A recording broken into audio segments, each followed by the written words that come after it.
Belajar dan juga membaca menjadi hal yang tidak bisa dipisahkan satu sama lainnya.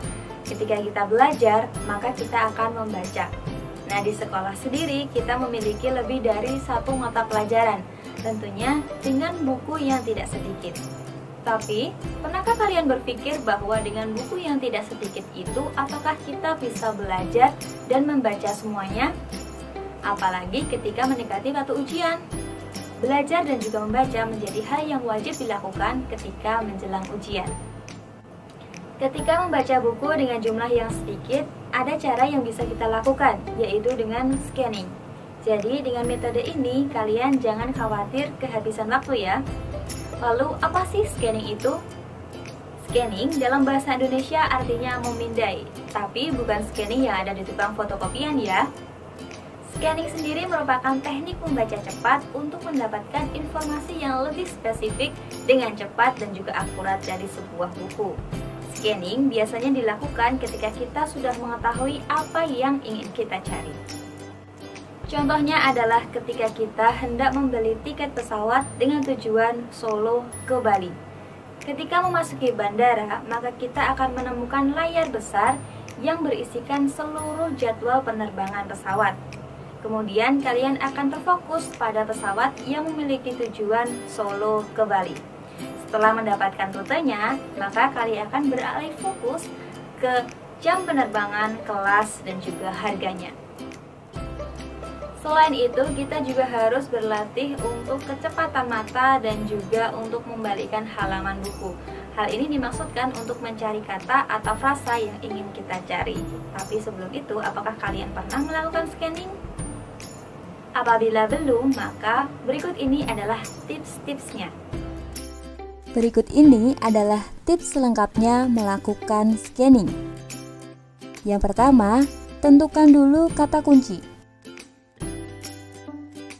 Saat melakukan scanning, kamu tentu sudah sedikit mengetahui tentang informasi yang kamu cari, bukan?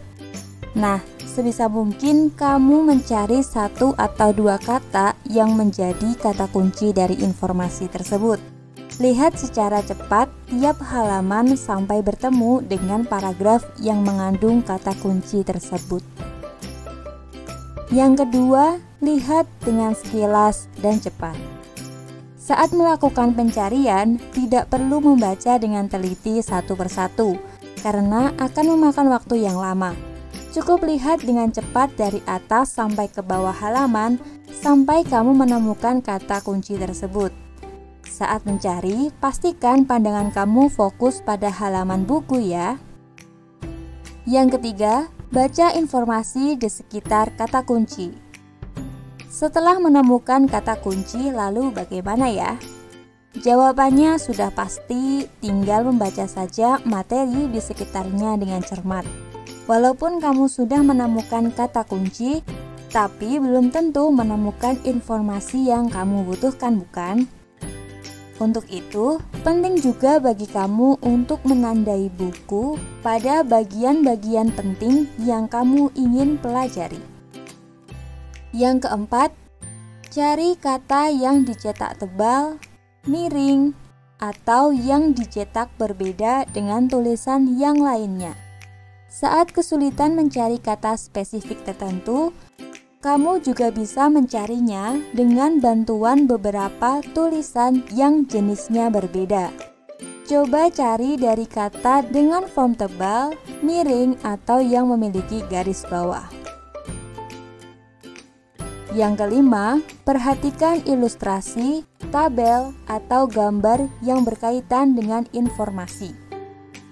Oke, kita masuk ke tahap selanjutnya, yaitu jika kamu menemukan ada gambar, tabel, atau infografis dalam buku yang kamu baca, maka kamu akan semakin mudah dalam melakukan scanning.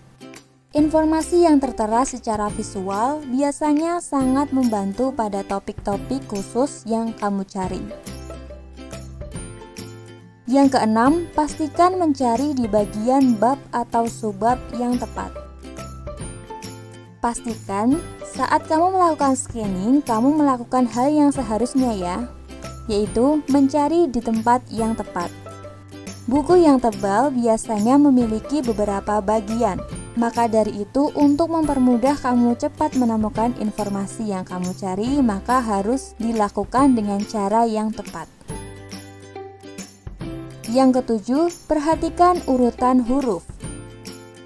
Nah, kalau contoh informasi yang kamu cari berada pada buku seperti kamus atau glosarium, penting nih untuk mencari kata kunci yang sesuai dengan urutan huruf.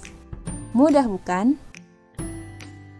Lalu, kapan kita bisa melakukan teknik scanning? Yang pertama, saat mencari informasi spesifik dari suatu teks yang panjang.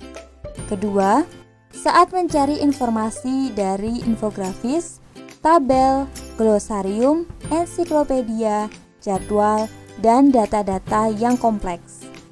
Yang ketiga, saat menjawab soal yang ditandai dengan pertanyaan berikut ini.